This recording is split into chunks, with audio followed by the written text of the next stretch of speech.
Hi, welcome to SBR Sports Picks. My name is Peter Loshak. It's Week 10 in the NFL, and this is the Into the Weekend with BetDSI show for NFL Week 10. Of course, every week we talk with Brent, the headlines manager at DSI Sportsbook, about the notable action that he's taken over the course of the week. Brent, thanks for being back with us. Last week, the Sharps, not a great week. They went 3-4, according to the plays that you identified on Friday, and one of those was the gift that they got taking Indianapolis plus 13 before news of the Deshaun Watson injury. Still, overall on the year, a great year, according to you, in the NFL for the Sharps, 31-22. Very, very nicely done, Sharps. But coming off of kind of an iffy week, though.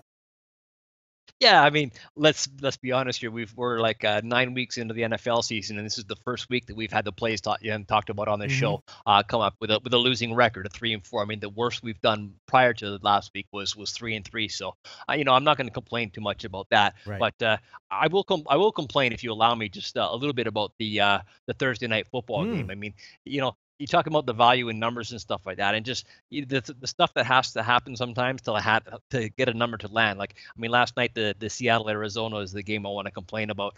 Line bounced between 6.5 and 6. Now, it wasn't a terrible result for us, but the fact that it took a miss PAT and a safety to land on 6 just kind of sticks in my craw.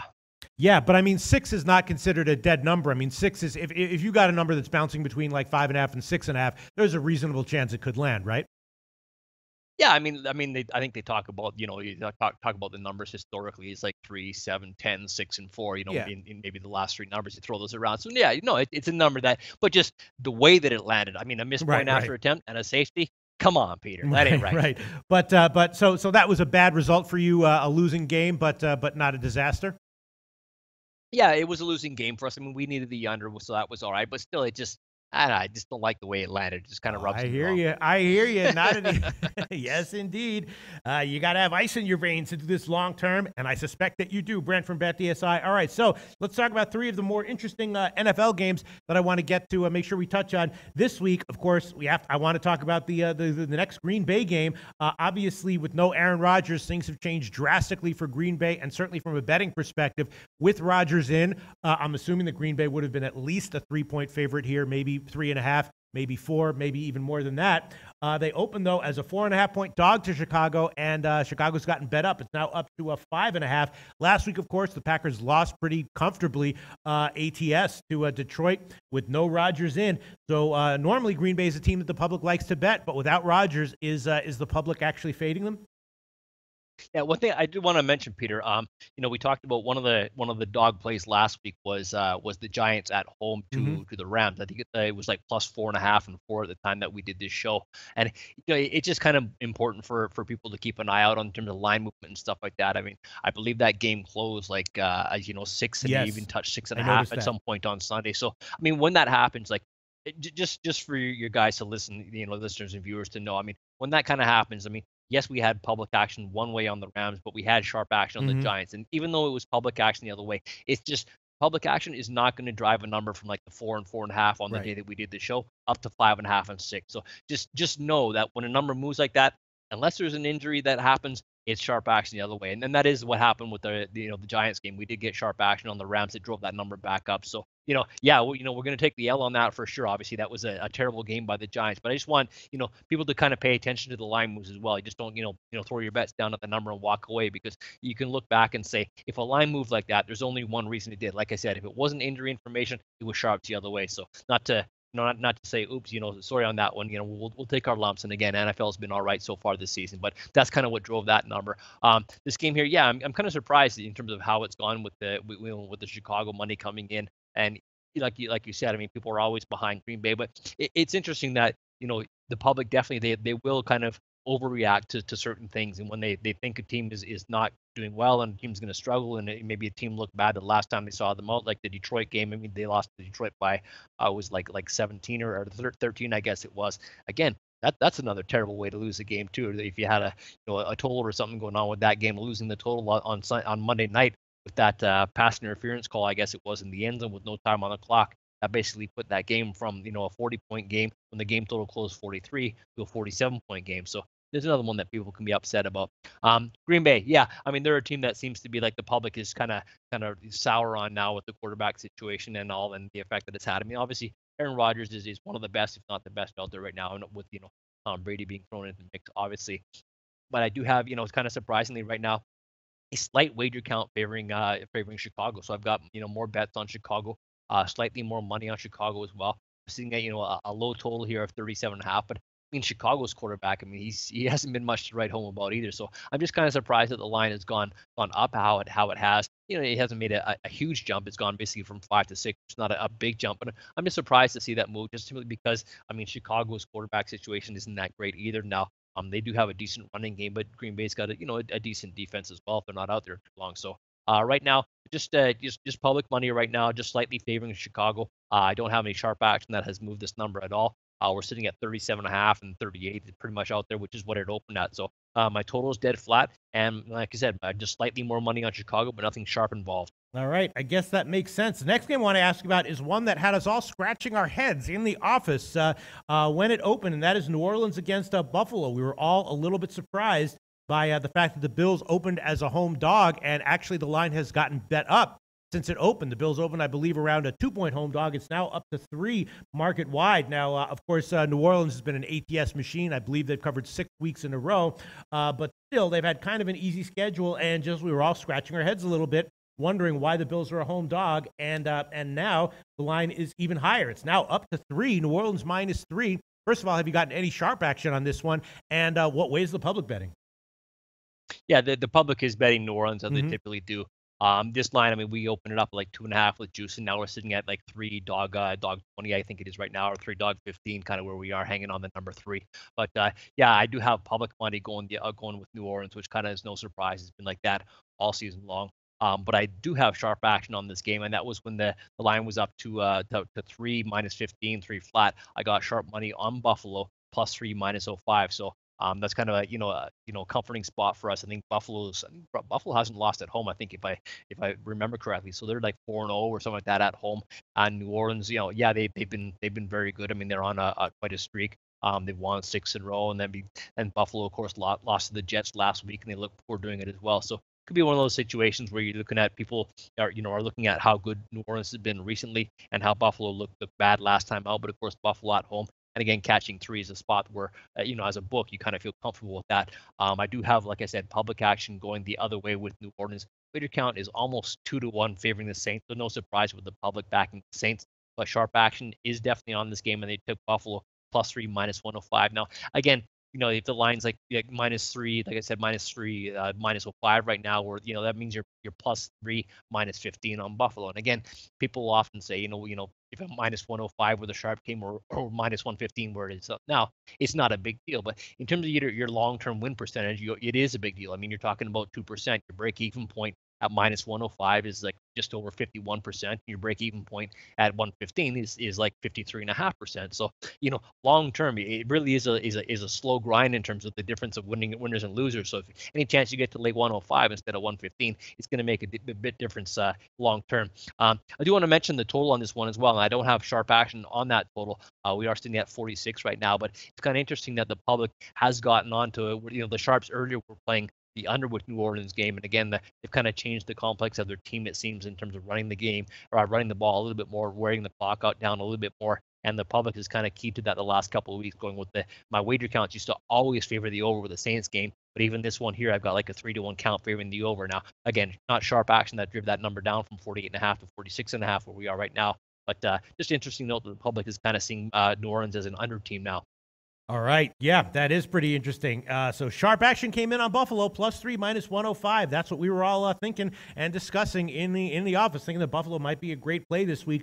We'll see where this line closes. The next game that I want to ask you about is a very interesting one. Just from an action perspective, it's the Sunday night game, New England against Denver. And, of course, the Sunday night game, we know that the public loves to bet the Sunday night games. They love to bet the Pats in general. The Pats are off a bye, and they covered a couple games before their bye. And Denver has been on an ATS losing run. They've lost 4 in a row ATS. So I'm assuming this is just going to be a massive public play Sunday night in favor of the Pats. And basically, there's nothing you're going to be able to do to avoid having this being a big decision game where you're going to need a Denver big. Is that accurate? Well, thanks, Peter. I'm feeling pretty good about myself right now after all that. Yeah, no, I mean, Denver has lost 4 in a row. New England's won 4 in a row. and they're on the road now. We can take comfort in the fact that that Brady and his record at Denver isn't that great. No, I'm not going to take a whole lot of comfort in that at all. If someone else was under center for Denver, maybe I would, but not at all. And of course, I've got runaway action in terms of my wager count favoring New England. We're sitting at 7.5 -5 right now.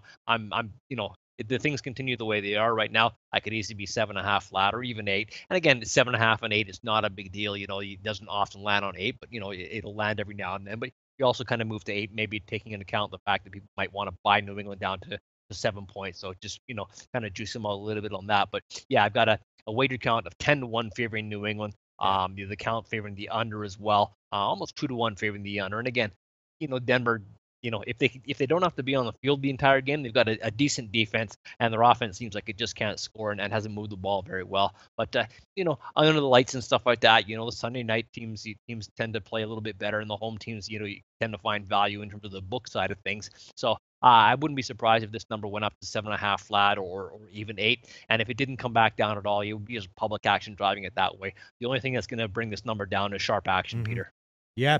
Looks like it's going to be a big decision game for Denver, and I mean that's pretty accurate. If you don't get any sharp action the other way on Denver, it's going to be a big decision, right?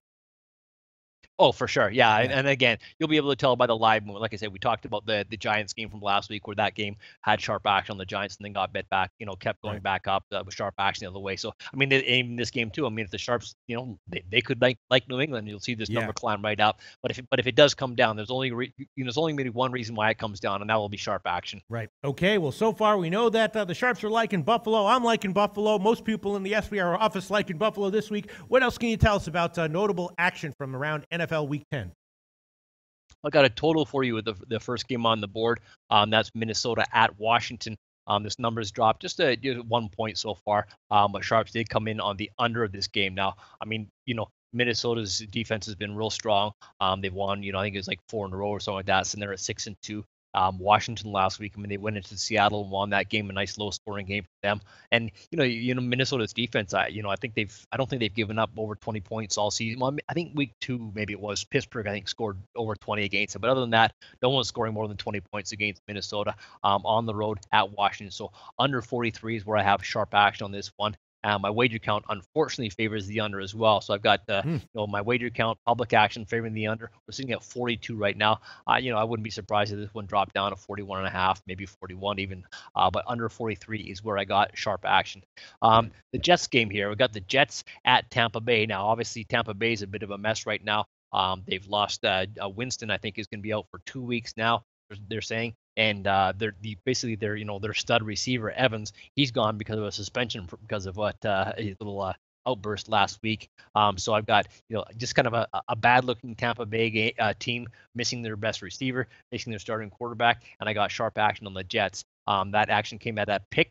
So Jets at a pick is where it was sharp. We're sitting at 2.5 right now. I do want to mention one thing about this game as well. I mean, the Jets are sitting at 4-5, which I mean, it seems like a miracle. But just thinking about our regular season wins, the Jets under is by far the biggest decision we had. I think even when we opened was like 5 and some heavy juice. We went to 4.5, and we were like, even at 4.5, the under was like -175, -180. People laid it.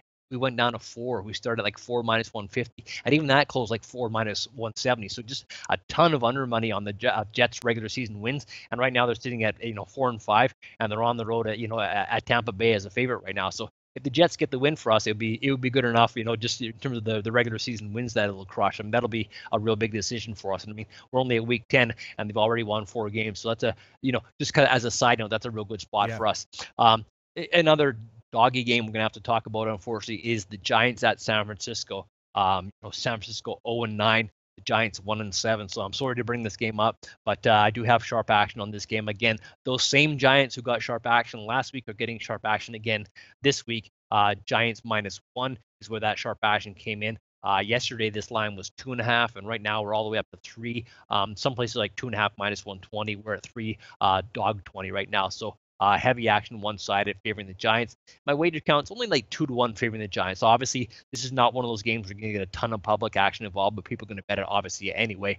So it's going to be not one of the best games on the board. And unfortunately, there's only 3 games, in the afternoon this Sunday, and this game is one of them. So I'm sure everyone's going to be watching either the Houston and the Rams or Dallas and Atlanta instead of this game. But Giants -1 is where I got sharp action here. And again, this the fact that they played the Giants has nothing to do with the quarterback for San Francisco. I mean, Garoppolo was never going to start, expected to start this week, because I think they talked about him already, that they're going to wait till after the bye week maybe to roll him out on the field. So it wasn't like a reaction to him not starting or anything like that. But the Sharps grabbed the Giants, like I said, -1 coming off that horrible defeat last week at home on the Rams. They're favoring them on the road after San Francisco here, Peter. Brent from BetDSI, thanks so much as always. Again, the promo code associated with this show is Weekend25 for new accounts at BetDSI. An extra $25 free play. Enter that in for new accounts. Brent from BetDSI, thanks so much. We'll talk to you next week for NFL Week 11. Hey guys, thanks for tuning in to our channel. Now, we've put a lot of work into producing all these free videos, so please help us out and keep all our content free for you forever by simply liking, sharing, commenting, and subscribing.